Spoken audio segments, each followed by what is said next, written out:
Los jacobinos negros, un poco de la historia de la Revolución de Haití. Hoy estoy aquí para hablarles un poco sobre C.R. James y su obra Los jacobinos negros. Este es un autor trinitario, un personaje muy importante en el pensamiento caribeño. Nació el 4 de enero de 1901 en Trinidad, luego pasa algún tiempo en Inglaterra. Ese tiempo es fundamental en su formación. Sin embargo, su estadía en Londres no se ve como un sueño cumplido. Él se traslada luego a Estados Unidos, donde posteriormente es expulsado en tiempos del macartismo, y es donde crece su iniciativa en estudios sobre cultura popular y política negra. A mi parecer, la misma extraterritorialidad constante en James lo hace al final tener otros planes de interés, como el estudio del cricket. Este autor es un fiel y crítico marxista heterodoxo. Él revoluciona la historia caribeña viéndola y plasmándola como un punto de salida hacia el mundo moderno. También fue historiador, dramaturgo, estudiante marxista. Él logra exponer la esclavitud y los sistemas de producción, y cómo sin esto se nos haría imposible el día de hoy comprender el capitalismo moderno. Esta obra tiene una influencia vigorosa en Trinidad y el Caribe, con gran reconocimiento en la academia anglosajona. Establece un suelo que abre horizontes hacia nuevas perspectivas y debates sobre las revoluciones. Para mí, y mi entender, posiblemente les hablo de una de las narraciones más influyentes realizadas por la izquierda durante el siglo XX, tanto por su importancia textual como por su comprensión de estudios políticos y culturales dentro del marco de una obra teórica y política, resaltando que James apela siempre a factores observables y argumentables y no a afirmaciones filosóficas sostenidas en la propia lógica de los conceptos. Ahora me gustaría, para una mayor comprensión y cercanía con el autor y la estructura de su obra, exponer el índice de esta obra. Bueno, acá está el índice con sus diferentes capítulos.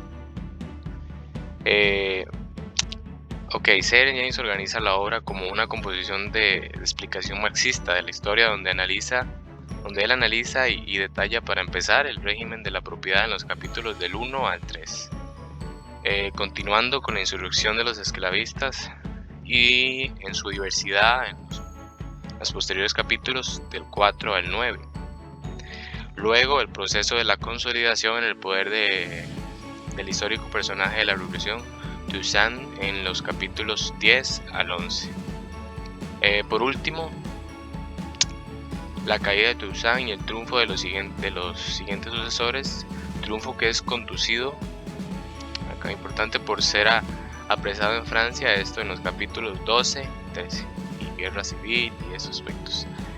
Es de esta manera que se condensa esta obra entre la explicación global con gran sentido actual y la representación del héroe trágico que concreta la historia de toda una época. Pero ahora quisiera profundizar un poco más en la obra. Es importante acá que James da inicio a la obra relatando cómo eran las incursiones de la captura que realizaban los traficantes europeos en territorios africanos de la costa atlántica. Básicamente, él se encarga de relatar la carga imborrable de la Europa en el genocidio extractivo, que fue clave para el desarrollo del capitalismo moderno. Seguido de esto, nos habla brevemente del transporte oceánico de los esclavos, las muertes y demás aspectos. Rápidamente él pasa a describir las formas de resistencia y de la aparente estolidez o insensibilidad de los esclavos al terror esclavista y del infanticidio para liberar a los niños de la vida sometida a la violencia de la esclavitud. Importante, él aquí también va a hacer referencia al intento de uno de los esclavos del Limbe, él es Macandal. Este intentó levantar a los negros en un movimiento convergente y expulsar a los blancos, avanzando cimarrones, esclavos fugitivos y resistentes que se internan en las partes menos accesibles de la isla. A mi parecer, de la manera en que James nos narra el proceso revolucionario haitiano, pareciera que adquiere una forma y se constituye con la Revolución Francesa. Así él va relatando el desarrollo y va llegando al líder Toussaint, y la situación que vivía. Sin duda, el mayor impulso de este hombre, este líder, para avanzar fue una doble pulsión emancipadora que se estaba presentando en el momento. Por un lado, se tenía la corriente de lucha de los negros esclavizados y arrancados de sus comunidades africanas, y por otro, la promesa liberadora de la Revolución Francesa, que fractura el frente de los blancos en revolucionarios y contrarrevolucionarios. Esto lo único que produce, evidentemente, es un entorpecimiento de la tarea represiva.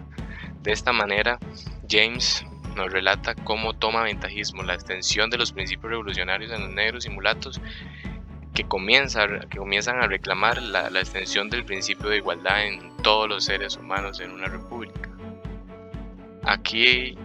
Acá es donde Toussaint se verá atrapado a medio camino entre la lucha revolucionaria, que implica cuestionar la propiedad y el racismo de los blancos, y por otro lado el apego o su respeto de la soberanía francesa como garante de los principios de liberación que él era. Tal vez uno de los errores, o se podría decir así, de este hombre fue mantenerse, que su estadía en la isla siempre se mantuviera como un ciudadano francés. Esto lo llevó a cometer enormes equivocaciones, al menos de esta manera lo califica James, de equivocaciones como mandar a ejecutar a su sobrino Moisés por la radicalidad con que éste emprende contra los blancos. Por último, James en los últimos capítulos habla de la guerra de independencia, la muerte de blancos, todo lo trágico que esto pudo haber sido, pero también de la creencia de Toussaint de mantener su pertenencia a la República Francesa, y cómo esto lo lleva a confiar en Napoleón, quien claramente lo único que quería era levantar nuevamente la esclavitud en la isla, haciendo que la burguesía se preparara para traer nuevamente la esclavitud.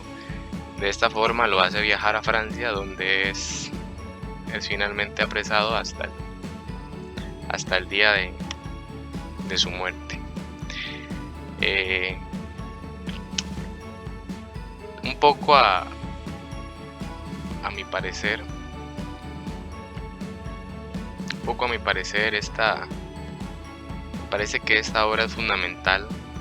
Una obra como esta es fundamental desde el momento que nos cuenta una realidad cruda de un proceso histórico necesario para conocer y entender el capitalismo moderno y la historia de estas islas, de esta isla en general, en específico, Para mí se vuelve increíble la manera fría y desnuda en que James narra todo el proceso de la esclavitud, por más real que sea, en la isla. Aspectos como escupir en la cara de esclavos, examinar su calidad como si tratara de objetos animales, dejarlos morir de hambre,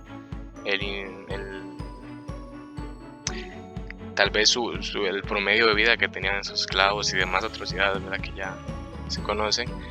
A mí, en ciertos capítulos, me parece que me estuvieran hablando de un tipo como de biografía de Toussaint, y se me hace increíble también cómo los esclavos debían trabajar con una clase media de mulatos y de libertos, que en diferentes circunstancias van a jugar a favor o en contra uno del otro. Esto y otros aspectos me van mostrando cómo el conflicto fue muy confuso y que en realidad no se acopla de todo al modelo clásico marxista.